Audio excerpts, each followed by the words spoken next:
Estos son fundamentos carismáticos y en esta sesión vamos a ver y vamos a repasar lo que hemos enseñado hasta este punto. Esta es una clase o un curso que hemos cubierto mucho material y creo que cada una de estas doctrinas que hemos tomado, podíamos tomar todo un curso. Hay un par de ellas que hay cursos enteros como Sanidad Divina en el Instituto Bíblico, pero lo que vamos a hacer es, vamos a revisar y asegurarnos que hemos cubierto y has tenido la oportunidad de escuchar y de recibir aquellas cosas que hemos revisado. Para el examen final que va a ser la siguiente semana, vamos a enseñar la primera hora de la siguiente semana de la doctrina de los últimos eventos. Es un fundamento importante que cubre los últimos eventos acerca de el retorno de Jesús, el juicio del trono blanco, el juicio del trono del Señor, la secuencia de eventos de lo que la Biblia enseña en aquellas áreas. Vamos a enseñar la primera hora en esas líneas y luego vamos a tomar el examen final. En esta sesión lo que vamos a hacer es, vamos a revisar algunas de las cosas que ya hemos cubierto y vamos a revisar también el mismo examen final. Si prestas atención a esta sección, te va a ir muy bien en el examen final. Y tú al tomar el examen parcial te das cuenta que los exámenes son simples y fáciles. No tienes que tener ninguna preocupación ni miedo. Los fundamentos carismáticos hemos tomado, hemos visto la palabra de Dios, hemos enseñado varios fundamentos claves. La doctrina de la Escritura, la doctrina del Dios, la doctrina del hombre, la doctrina del pecado, la doctrina de salvación, la doctrina del Espíritu Santo, la doctrina de la sanidad divina y la doctrina de la iglesia. Y la siguiente semana, la doctrina de los últimos eventos. Entonces hay mucho material que aquellas enseñanzas y doctrinas cubren y están involucradas. Mi deseo a través de este curso, de este tiempo que hemos tenido, es darte claves en tu corazón para que tú puedas edificar. No hay ninguna manera en el tiempo que nos ha asignado cubrir los más detalles, pero sí cubrir los elementos básicos de cada una de estas enseñanzas y las escrituras que puedas meditarlas y estudiarlas. Vamos a 2 Timoteo capítulo 2. En este proceso de repaso, quiero que veamos esta premisa de esta clase para enfatizar y desafiarte a que te conviertas en un estudiante de la palabra de Dios. En 2 Timoteo capítulo 2, verso 15 dice: procura con diligencia presentarte a Dios aprobado como obrero que no tiene de qué avergonzarse, que usa bien la palabra de verdad. Estudia con diligencia como creyente. Hay un mandato sobre nosotros que vamos a necesitar estudiar la palabra de Dios para que la podamos usar con precisión. Y a través de esta clase hemos tomado ciertas claves y bases doctrinales claves, y entendiendo que es mi deseo y esperanza desafiarte a que te conviertas en un estudioso de la palabra de Dios. Estudia, sé diligente, estudia la palabra de Dios para que tú puedas usarla con precisión y para que estudies la palabra, no en una manera religiosa, no en un ambiente académico, no en una manera académica, pero aquel estudio que realmente descansas en el Espíritu Santo para que te traiga revelación. Porque como hemos sido entrenados en nuestros medios académicos y de nuestros sistemas educacionales y de cómo nos han entrenado para estudiar, hemos traído eso y estudiamos la palabra de Dios, y a veces puede ser un impedimento para recibir revelación. Hay principios de estudio que podemos aplicar del sistema académico, pero yo quiero desafiarte para que estudies la palabra de Dios, no solamente con los medios académicos. Y yo he tratado eso muy al principio, y lo que hace es que mata la palabra de Dios. La palabra de Dios es viva. Y eso es lo primero que tenemos que reconocer como estudiantes de la palabra de Dios. Y tenemos que entender, hemos hablado de esto acerca de la doctrina de la Escritura, que la Escritura, que se refiere a la Biblia, la palabra de Dios, está viva. Hebreos capítulo 4, verso 12, que la palabra de Dios es viva y eficaz. Está viva. Es diferente a cualquier otro libro que jamás vas a estudiar. Hay muy buenos libros que puedes estudiar, pero no tiene el mismo impacto que la Biblia, que la palabra de Dios, si nosotros la recibimos así como es la palabra de Dios. Entonces, ¿cuál es la diferencia? La palabra es viva. Dentro de la palabra de Dios hay la sustancia del poder y la unción de Dios, que cuando es sembrada en el corazón del hombre va a traer el fruto que está en esa palabra. La mejor analogía que podemos ver es como la semilla. Jesús habló acerca de la palabra siendo una semilla. Si tú compras semilla de maíz o pones muchas bellotas que están lanzadas ahí en el suelo, que caen de los robles, están ahí regadas en el suelo. La bellota es una semilla para el roble. Y miras a esa bellota, parece una almendra. Pero cuando entendemos que esa almendra es una semilla, que cuando es sembrada en el suelo, fertilizada y humedecida, tiene el potencial de traer la sustancia que está dentro de esa semilla, que es un roble, y cambia toda nuestra perspectiva de lo que es la semilla. La palabra de Dios es una semilla, está viva. Y cuando nosotros tomamos esa semilla y la plantamos en el corazón del hombre y la regamos con fe, ese terreno de nuestros corazones trae la sustancia que hay en esa semilla. ¿Cuál es esa semilla? La sustancia en esa semilla, dependiendo de qué es la semilla. Si hay una palabra para salvación. Y si nosotros sembramos esa semilla, la palabra de salvación en el corazón de alguien que va a recibir la palabra como una palabra viva y la va a regar, va a traer el nuevo nacimiento. Ahí está la semilla de sanidad, de prosperidad, de sabiduría, de dirección, de gozo, de paz, que está en esta palabra. Si tú no tienes paz en esta vida, si tienes preocupación, puedes tomar la palabra de Dios y encontrar la semilla, la palabra que habla acerca de la paz de Dios, y la puedes sembrar en tu vida, en tu corazón, y porque es viva, la va a traer paz. Puede quitar el abatimiento. Ese es el poder de la palabra de Dios. Puede cambiar a un drogadicto que está atado. Y si tú le siembras la palabra de Dios y él la recibe, lo puede hacer libre. Puede romper las cadenas de opresión. Ese es el poder de la palabra de Dios. Pero tenemos que tomar y estudiar la palabra de Dios en el contexto de entender, dependiendo del Espíritu Santo que nos enseña. Vayamos a Primera de Juan capítulo 2. Estuvimos ahí en la anterior sesión, pero en ese mismo capítulo veamos lo siguiente. Primera de Juan capítulo 2.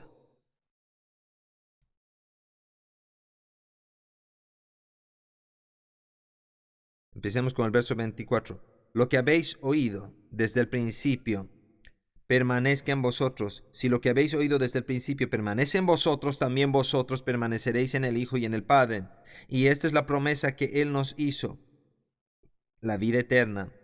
Os he escrito esto sobre los que os engañan, Pero la unción que vosotros recibisteis de él permanece en vosotros, y no tenéis necesidad de que nadie os enseñe, así como la unción misma os enseña todas las cosas, y es verdadera, y no es mentira.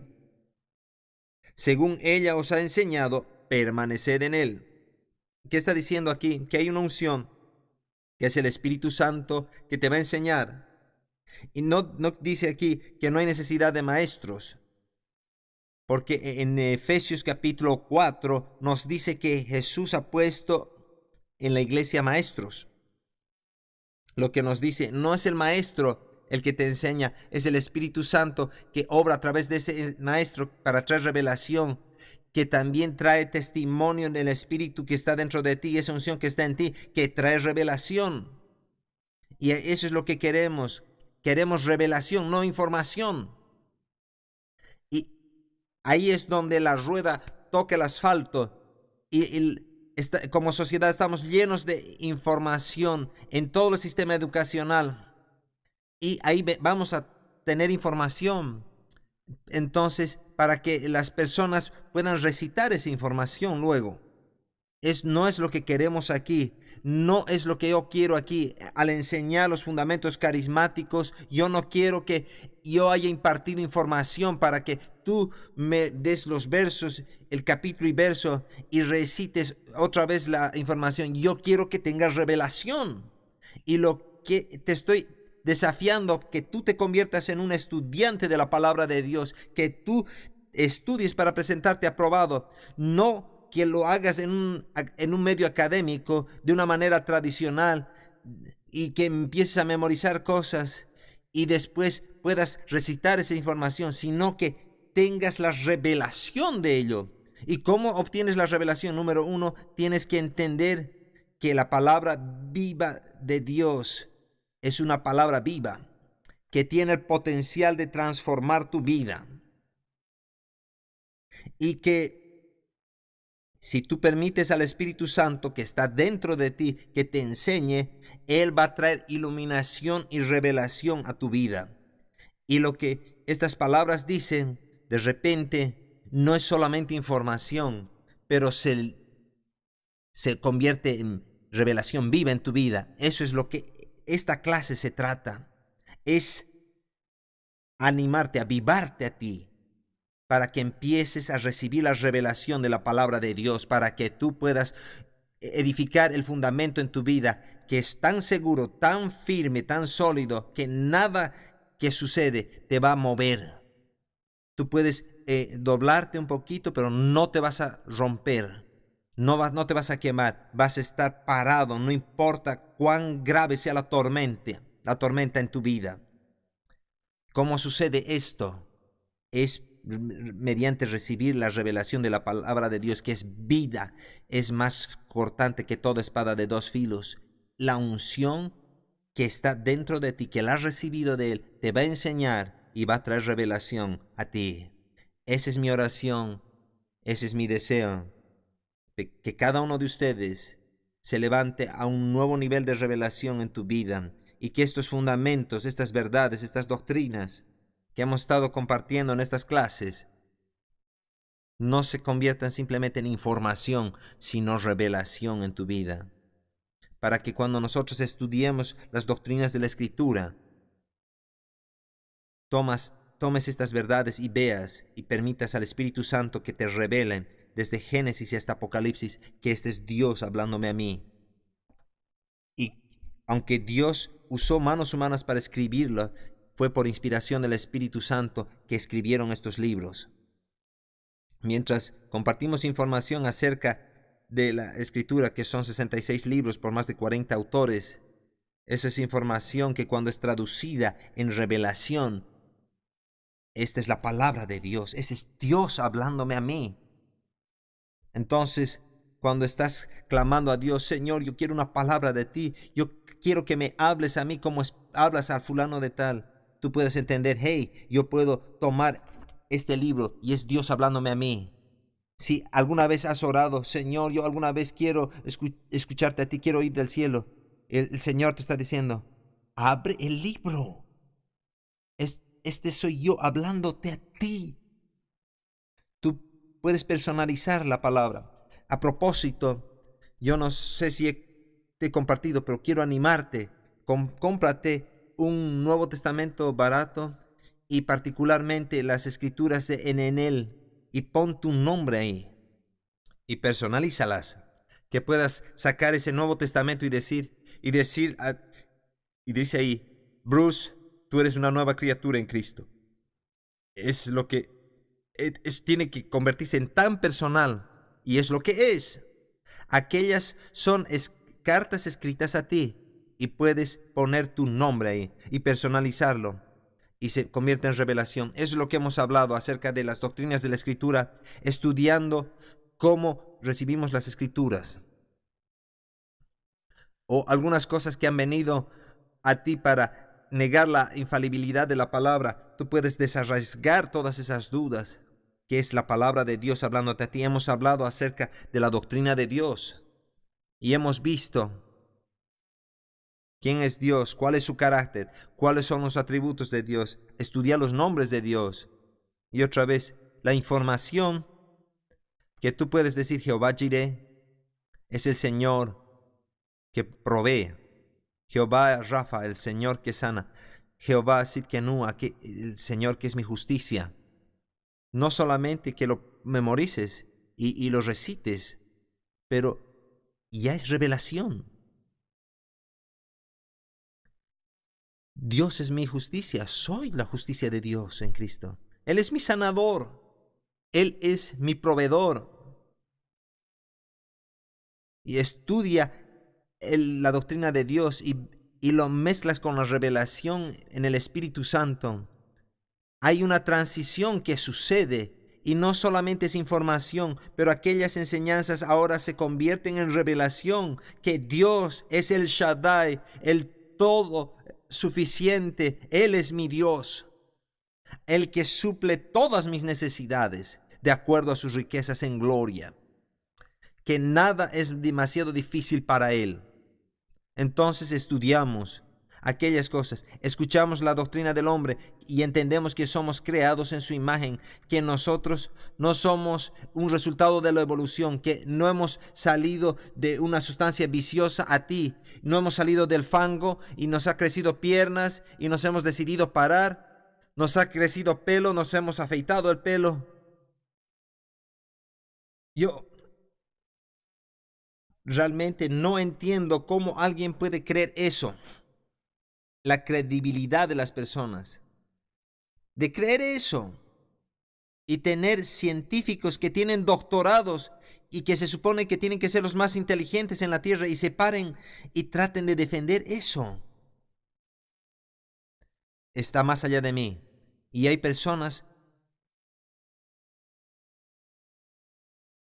que vienen dentro del cuerpo de Cristo, que se les enseñó eso en los círculos académicos y quieren mezclar creación con evolución. O yo creo que Dios creó la primera ameba o ese animalito unicelular y la evolución hizo el resto. No, tú fuiste creado en la imagen de Dios al principio. Fuimos criados, Adán y Eva se veían como tú y como yo. Y nos reproducimos de la misma especie. Entonces hablamos acerca de la doctrina del hombre, creados a la imagen de Dios. Dios tenía un plan para el hombre y como Adán cometió alta traición y pecó y el pecado vino sobre toda la humanidad y Dios tenía un plan para redimir a la humanidad y ese plan era su Hijo Señor Jesucristo. Y después de la caída del hombre hemos hablado acerca de la doctrina del pecado y las consecuencias del pecado. Hemos hablado acerca de la doctrina de la salvación y el cumplimiento del plan de Dios de redención. Otra vez, tienes que tener la revelación de esas enseñanzas en nuestro corazón. Y hemos hablado acerca de la doctrina del Espíritu Santo. Hemos hablado acerca de la doctrina de Dios. Dios el Espíritu, Dios el Hijo, Dios el Espíritu Santo. Y en los círculos carismáticos y pentecostales hemos abrazado al Espíritu Santo, entendiendo que el Espíritu Santo es la tercera persona de la deidad y que el Espíritu Santo viene y mora con nosotros. ¿No sabéis que sois templo del Espíritu Santo? Hablamos también del fruto del Espíritu Santo, de los dones del Espíritu. El fruto del Espíritu es el carácter del Señor manifestándose en nuestra vida. Los dones del Espíritu nos ayuda a cumplir la misión de la iglesia, el llamado que tenemos. Hemos hablado acerca de los diferentes dones y no pasamos mucho tiempo como realmente merecíamos. Hemos hablado de los dones vocales, de los dones de poder, los dones de revelación y todos esos dones puestos en nosotros, desatados como el Espíritu quiere. No es algo que nosotros podemos decidir y operar en ellos y profetizamos. El Espíritu Santo nos da esa unción como Él quiere. Y esos dones son desatados en nosotros para que Dios y Jesús puedan cumplir el propósito en la iglesia. No es para glorificar al individuo, para que él se sienta más importante, no, es para ayudar a otras personas. Tenemos que desear aquellos dones. Es una de las cosas que no hemos llegado a hablar cuando hablamos de los dones del Espíritu Santo, es que debemos anhelarlos, que no los menospreciemos, no menospreciemos la profecía, no prohibamos que las personas hablen en lenguas. Hay la claridad de la enseñanza de los dones del Espíritu, están ahí. En la Biblia, si tú los estudias, y hay personas que se asustan de los dones y tienen mal entendimiento, y por otro lado han abusado los dones. Los han abusado en la iglesia de Corintio. Pablo escribió a esa iglesia para que las personas vuelvan al equilibrio. Una de las razones para enseñar estos principios fundamentales no es solamente para que tú te conviertas en un estudiante de la palabra de Dios y recibas la revelación, pero sino que empieces a vivir una vida equilibrada. Una vida equilibrada. A veces parece tan difícil como nosotros los creyentes vivir una vida equilibrada. A veces nos vamos a uno o al otro extremo.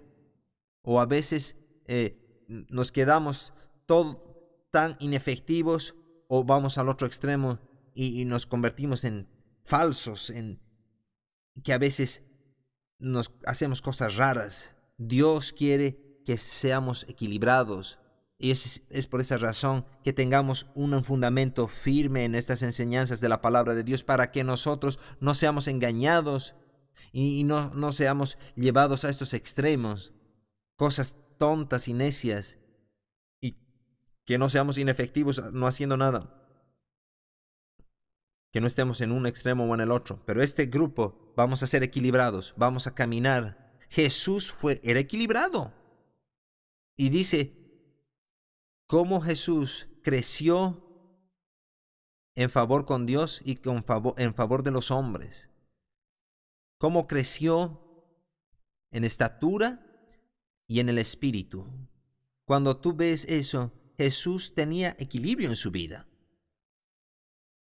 Un equilibrio espiritual, un equilibrio mental, un equilibrio físico, un equilibrio espiritual, tenía favor con Dios y equilibrio al tratar con los hombres.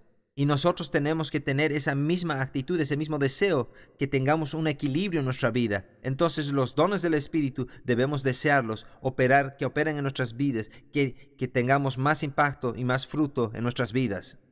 Cubrimos la doctrina de la sanidad divina y cubrimos bastante exhaustivamente y la doctrina de la iglesia. Y la siguiente semana vamos a hablar acerca de la doctrina de los eventos finales. El examen final va a cubrir todas esas diferentes doctrinas, desde la primera hasta la última.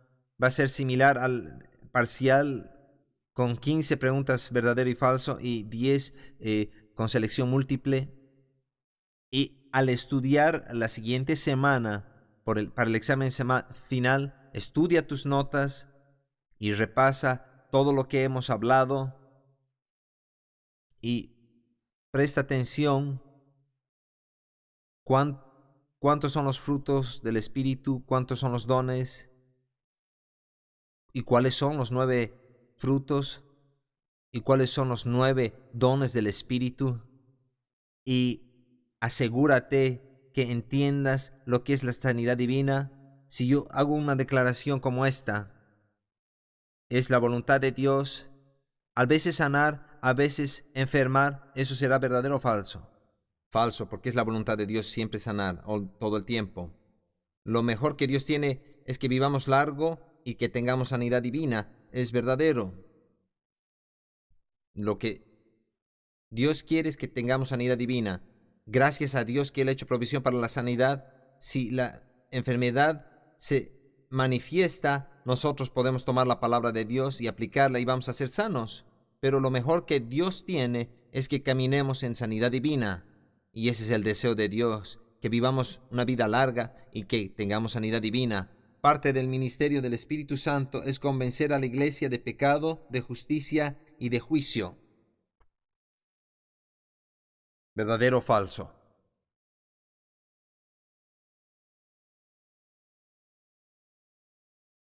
Parte del ministerio del Espíritu Santo es convencer a la iglesia de pecado, de justicia y de juicio. Hemos hablado acerca de la doctrina del Espíritu Santo, del ministerio del Espíritu Santo al mundo y el ministerio a los creyentes. ¿Cuál es el ministerio del Espíritu Santo al mundo? Convencer de justicia, de pecado y de juicio. Voy a leer otra vez esta pregunta. Parte del ministerio del Espíritu Santo es convencer a la iglesia de pecado, de justicia y de juicio. Falso. Ya te he dado un repaso de una pregunta que 50% de las personas la fallan. Y he pasado bastante tiempo al enseñar la doctrina del Espíritu Santo cubriendo este elemento. ¿Por qué muchas personas marcan verdad? Porque marcan verdad, porque así ellos creen y así operan. Ellos van tratando de convencer a la iglesia del pecado, de juicio y de justicia. La iglesia, el Espíritu Santo, trae consuelo al creyente. El Espíritu Santo trae convicción al mundo. El otro lado de esto es, nosotros como creyentes, nuestra tarea es predicar las buenas noticias al mundo, no predicar condenación. El Espíritu Santo es muy fiel en hacer su obra. Está obrando en las personas, trayendo convicción. Escucha, las personas en el mundo, el Espíritu Santo está obrando para traer convicción a sus vidas de justicia, del pecado y del juicio, para que nosotros hacemos nuestra obra de traer las buenas noticias. Así es como yo puedo sacar esta culpabilidad o puedo sacar esta carga de injusticia. Jesús murió por mí. Él murió por ti. Él te ama. Si nosotros traemos esta noticia, si trabajamos juntos, nos convertimos en un poderoso equipo. El Espíritu Santo trae convicción al pecado, de justicia, de pecado y de juicio, no a la iglesia. De acuerdo a Isaías 53:4, Jesús no solo se llevó nuestras transgresiones en el Calvario, sino que también se llevó nuestras enfermedades y dolencias. ¿Verdadero? Isaías 53, Él llevó nuestras enfermedades y nuestras dolencias. Esa palabra quiere decir como enfermedades. Y en Mateo 8 también se ve una traducción correcta de Isaías 53. Tú puedes ver en el diccionario hebreo la palabra hebrea coli es enfermedad. Entonces, cuando Jesús fue al Calvario, Él llevó nuestras enfermedades por sus llagas. Fuimos sanos. Isaías 53 y 1 Pedro 2:24. Por sus llagas fuimos sanados. Jesús proveyó sanidad en el Calvario. Hemos hablado acerca de la sanidad divina. Hemos sido establecidos en la sanidad de Dios. ¿Y cuál es la razón para que Dios nos sane? Él llevó nuestras enfermedades y dolencias en el Calvario. Hemos hablado acerca de Jesús sanando cuando estaba en esta tierra 2000 años atrás. Y si el Señor sanó hace 2000 años atrás, Hebreos 13 dice, Jesús el mismo ayer, hoy y por los siglos. Entonces, si Él estaba sanando hace 2000 años y es el mismo, Él va a estar sanando hoy día.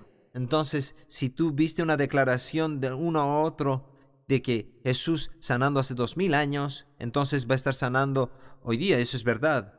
Si Él sanó hace 2000 años atrás y ya no sanó hoy, eso sería falso. Tenemos que acordarnos que Jesús sanó hace 2000 años y es el mismo. El Espíritu Santo, hemos hablado acerca del Espíritu Santo, hemos hablado acerca de su ministerio, que Él es la tercera persona de la deidad. Cuando el Espíritu Santo por primera vez se hizo presente, ¿dónde y cuándo se manifestó por primera vez el Espíritu Santo? Al mero comienzo, si yo hago esta declaración, el Espíritu Santo se presentó por primera vez en Pentecostés, eso sería falso.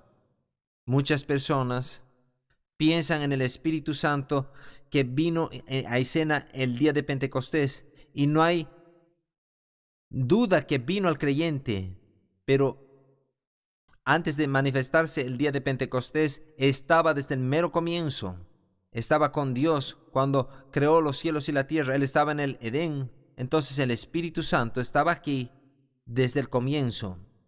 La palabra griega traducida iglesia es eclesía, que significa un templo grande a manera de lugar de reunión. ¿Verdadero o falso? Falso. Hemos hablado de eso hoy día. Eclesía significa una asamblea de personas. La palabra eclesía se refiere a personas. Ya que la iglesia está compuesta por mucha gente, no es importante para que cada uno haga su parte. Falso.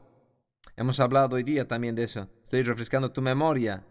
Todos somos importantes, cada uno de nosotros tiene su lugar y eso es clave para nosotros, saber y compartir con otros. El bautismo en el Espíritu Santo es para cada creyente verdadero. Hemos hablado del bautismo del Espíritu Santo, hemos hablado acerca de la doctrina del Espíritu Santo, hemos hablado de muchas partes y detalles y voy a ponerlo en 2 sesiones al siguiente bimestre, porque hay mucho. Nosotros como creyentes carismáticos, el Espíritu Santo es muy importante. Hemos hablado acerca del bautismo en el Espíritu Santo, que no hay solo un bautismo. Hemos ido a Hebreos 6, hemos hablado a las doctrinas elementales, una de ellas era los bautismos. Hay varios bautismos, un bautismo en agua, un bautismo en el cuerpo de Cristo. Un verso dice que hemos sido bautizados por un espíritu en un cuerpo. Está hablando acerca de la salvación. Es una obra del Espíritu Santo. El momento que tú crees y Él te bautiza. Hay 3 componentes en el bautismo para entender el bautismo. Hay un bautizador y hay siempre algo en lo cual eres sumergido y también hay alguien que lo recibe. Entonces cuando piensas acerca de los bautismos, ¿quién es el bautismo?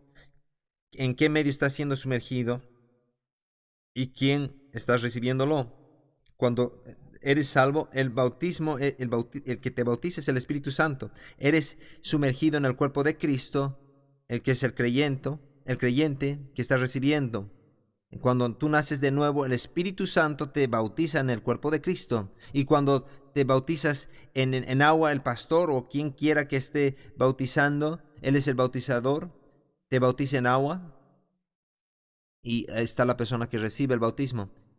En el bautismo, en el Espíritu Santo, el bautizador es el Espíritu Santo. Juan el Bautista dijo, detrás de mí hay uno que es mayor que yo, que va a bautizarlos en Espíritu Santo y fuego, hablando acerca de Jesús. Entonces el bautismo en el Espíritu Santo es Jesús, es el que bautiza y te sumerge en el Espíritu Santo.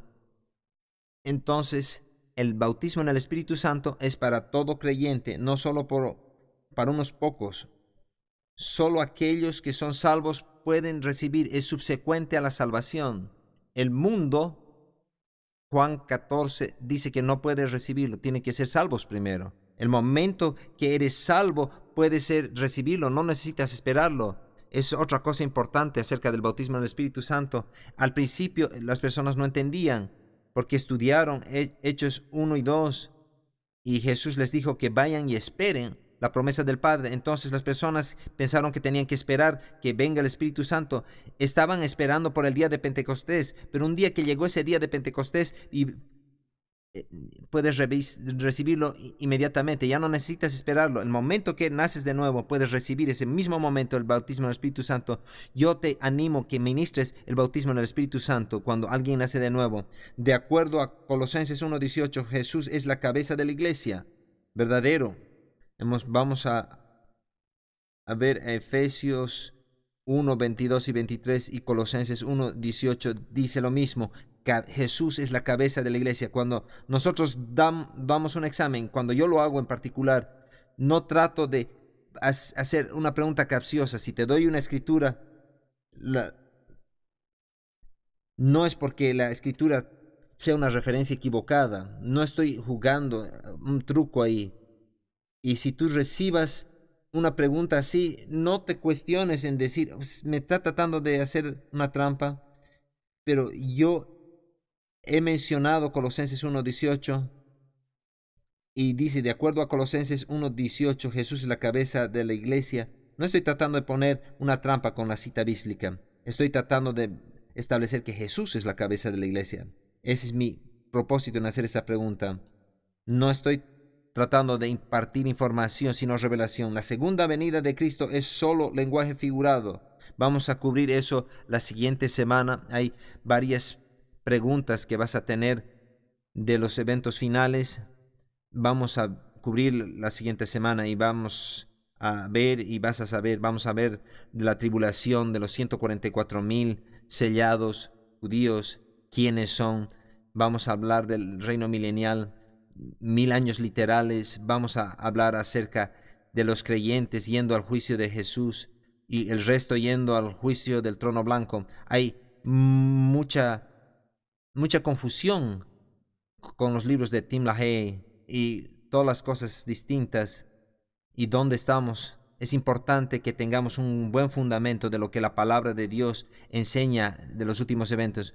¿Cuántos frutos del Espíritu hay? 9. Asegúrate que los conozcas, los 9.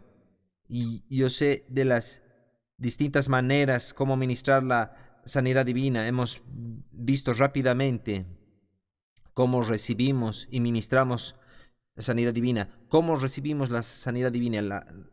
Método número 1, por fe.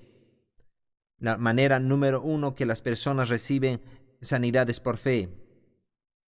En medio de los 4 evangelios, cuando lees el ministerio de sanidad de Jesús, hay 19 registros de personas recibiendo sanidad, más que la referencia de la multitud siendo sanada, pero hay 19 referencias de ejemplos de personas que reciben sanidad. La mujer con el flujo de sangre, aquella mujer encorvada por 18 años, la suegra de Pedro, el hombre con la mano seca. De esas 19, 12 recibieron sanidad por su fe.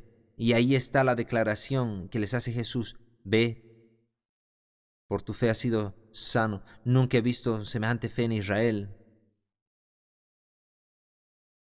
Tú has sido sano por tu fe. La manera número 1 para recibir sanidad, y es lo mismo hoy día, es por fe. Hay muchas otras maneras como la sanidad puede ser ministrada: la imposición de manos, la oración de fe, Santiago 5, la unción con aceite, y están los dones de sanidad.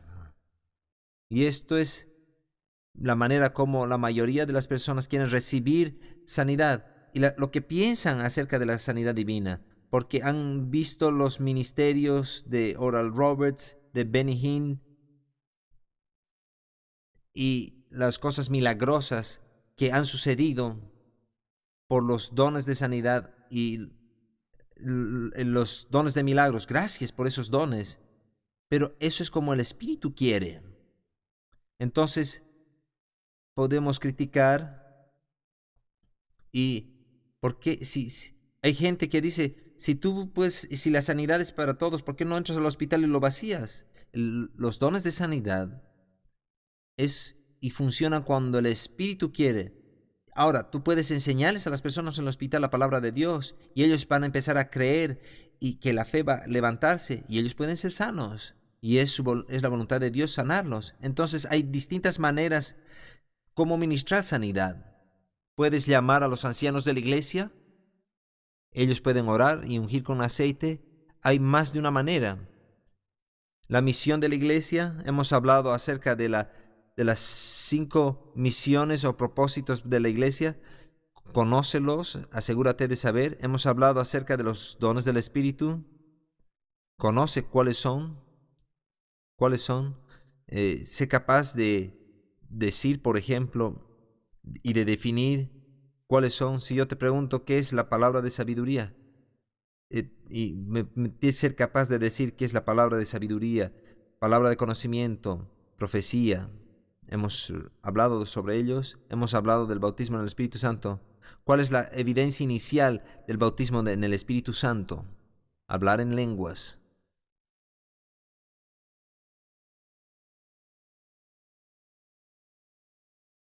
Hablando acerca del ministerio del Espíritu Santo al creyente, hemos hablado, el ministerio al creyente del Espíritu Santo es santificar, de fortalecer al creyente, guiar al creyente, enseñar al creyente. Entonces es importante saber cuál es el ministerio del Espíritu Santo, no solo al mundo, traer convicción de pecado, de justicia y de juicio, pero el ministerio del Espíritu Santo al creyente.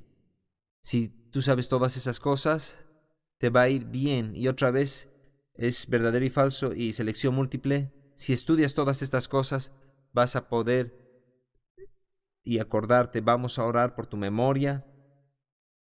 Y acuérdate que Dios no te ha dado un espíritu de cobardía, sino de poder, de amor y de dominio propio. Entonces ponte de pie. Voy a dejarte ir un poco antes.